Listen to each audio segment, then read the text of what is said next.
ఓం శ్రీ గణేశాయ నమః. ఓం శ్రీ గురుభ్యో నమః. ఓం శ్రీ మహాగాయత్రీ మాత్రే నమః. శ్రీ మహాగాయత్రీ మాత యూట్యూబ్ ఛానల్కు శ్రోతలందరికీ సాదర స్వాగతం. ఆహ్వానించువారు కాశీవజ్ర సుబ్రహ్మణ్య శర్మ, నిడదవోలు. చనిపోయిన వానిని శ్రీ వీరబ్రహ్మేంద్ర స్వామి సజీవునిగా చేయుట. శ్రీ వీరబ్రహ్మేంద్ర స్వామి వారు కందిమల్లయ్యపల్లెలో కొంతకాలం ఉండి రాజయోగము స్వీకరింప సమయం ఆసన్నమకుట గుర్తించి తన దేవేరిని చేరుటకు గాను బయలుదేరి తీర్థయాత్రలు చేయుచూ కొన్నాళ్లకు పెదకుమర్ల గ్రామం చేరుకున్నారు. ఆ గ్రామంలో ఉంటూ తగిన సమయానికై నిరీక్షిస్తూ ఉండెను. ఒకనాడో గ్రామస్తులు ఒక పెద్దరెడ్డి శవాన్ని పాడి మీద పెట్టి శ్మశానానికి దహనక్రియలకు తీసుకుపోతున్నారు. సన్యాసరూపుడై ఉన్న శ్రీ వీరబ్రహ్మేంద్ర స్వామి మార్గంలో వారి నాపి, అయ్యలారా, అదేమి పాపము, ఆయనను చచ్చిన వారి అట్లా కట్టుకొని పోతున్నారని ప్రశ్నించెను. అందులకు వారందరూ మిక్కిలి ఆశ్చర్యపడి, ఏ ఊరి సన్యాసివయ్యా నీవు, ఈ మాత్రం ఎరుగవా, చచ్చిన వారిని శ్మశానమునకు గురిపోవరా అని విసుక్కొనిది. ఇదేమి విపరీతము, ఆయన చనిపోయినాడా, అట్టనుకుని మీరు ఆయనను శవమట్ల కట్టి శ్మశానమునకు కొనిపోవచ్చున్నారా, ఇది ఏమి వింత అని వారిని స్వామి రెట్టించెను. దానికి వారు, బాగున్నదయ్యా నీ వరస, బతికి ఉన్నవానిని ఈ విధంగా తీసుకువెళ్ళేటంతటి అవివేకులం కాము. జబ్బు చేసి నెల రోజులుగా మంచానపడి మరణించాడు ఈ రెడ్డిగారు. చూడబోతే పిచ్చివాడిలా ఉన్నావు, త్రొవకట్టు తొలుగు అని విసుక్కొన్నారు వారంతా. అంత స్వామివారు వారిని ప్రశాంతపరచి, నాయనలారా, మిమ్ములను పరిహసించే పని నాకేమిటి, నిక్షేపముగా బతికున్న వారినిట్టు గొంపవుతుంటిరే అని బాధ కలిగి నేనట్లంటిని. నన్ను కాదందురేని ఆయనను కిందకు దింపి కట్టను ఇప్పి చూడుడు.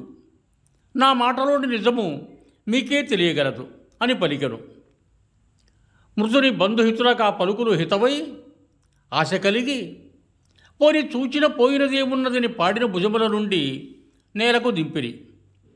స్వామివారి మాట ప్రకారం కట్టను కూడా విప్పారు. శ్రీ వీరబ్రహ్మేంద్ర స్వామి అంత నా శవంచెంత కేగెను. తన చేతితో శిరస్సు నుండి పాదముల వరకు ఒకసారి నిమరగా ఆ పెద్దరెడ్డి లేచి కూర్చొని, నన్ను ఇట్లేల తెచ్చితిరి అని ప్రశ్నించాడు. అతటి వారందరూ మిక్కిలి ఆశ్చర్యపడి జరిగిన సంగతెల్లా పునర్జీవితుడైన పెద్దిరెడ్డికి చెప్పి స్వామివారిని అనేక విధములా శ్లాఘించాడు.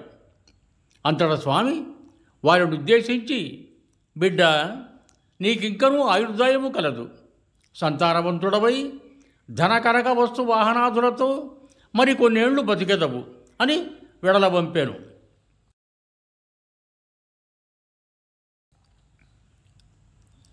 సజీవుడు మృతుడై పడి ఉండుట.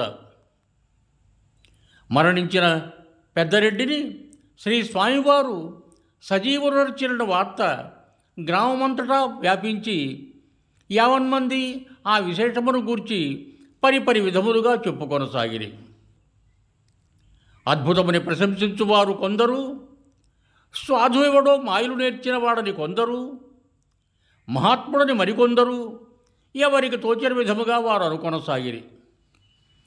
ఈ వార్తను విన్న కొందరు ఆకతాయి పిల్లలు, ఇదంతా తాంత్రిక విద్య అని స్వామివారిని అవమానించాలని నిర్ణయించుకున్నారు. తమలోని ఒకరికి చచ్చిన వారి వలె పాడిపై పరుండబెట్టి గుంపు కూడి వారిని మోసుకొని పోవుచుండిరి. శివాలయం వద్దనున్న స్వామివారి ముందుండి వారు ఏగుచుండగా స్వామి వారి వద్దకేగి, నాయనలారా, ఏమి జరిగినది, పాపము ఎవరియనా అని అడిగాను. స్వామి, ఇతడు వారము 10 దినములుగా జ్వరముతో బాధపడి ఈ రోజుననే చనిపోయినాడు అని గేలిగా స్వామివారితో వారనిరి. అటుల నా బిడ్డలారా, స్వయంకృత మరణము అనుభవించక తప్పునా? నిద్రపోవాని మేల్కొల్పగలము గాని మెలకువగా ఉన్నవారిని ఎంత పిలిచినా మాత్రం పలుకును. తాంత్రికుడైన నేను ఈయనను ఎట్లు బతికించగలను? పాపం ముచ్చటపడి మరణించిన వారిని ఏమని లేపుదుము అని చెప్పి తాను వెళ్ళిపోయాను. అంతటా ఆకతాయిలు 10 మంది ముందు తమ ఘనకార్యమును వెల్లడించి స్వామిని అవమానపరచవలనని ఆ శవమును నేలదించి కట్లు విప్పి వారిని లేవమని పిలిచిరి.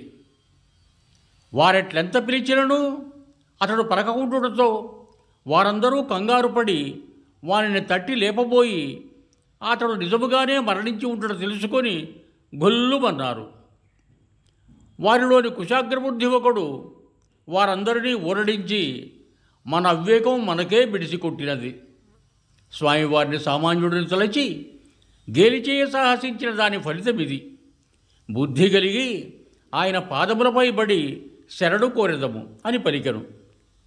వారందరూ స్వామివారి సన్నిధికేగి భయభక్తులతో నమస్కరించి వినయముపు పలుకులతో తమ అపచారమును మన్నించుమని విధంబుల ప్రార్థించిరి. వారినెల్లరనూ అవలోకించి స్వామివారు, బిడ్డలారా, మీరు నాకేమి అపచారమునర్చిరి?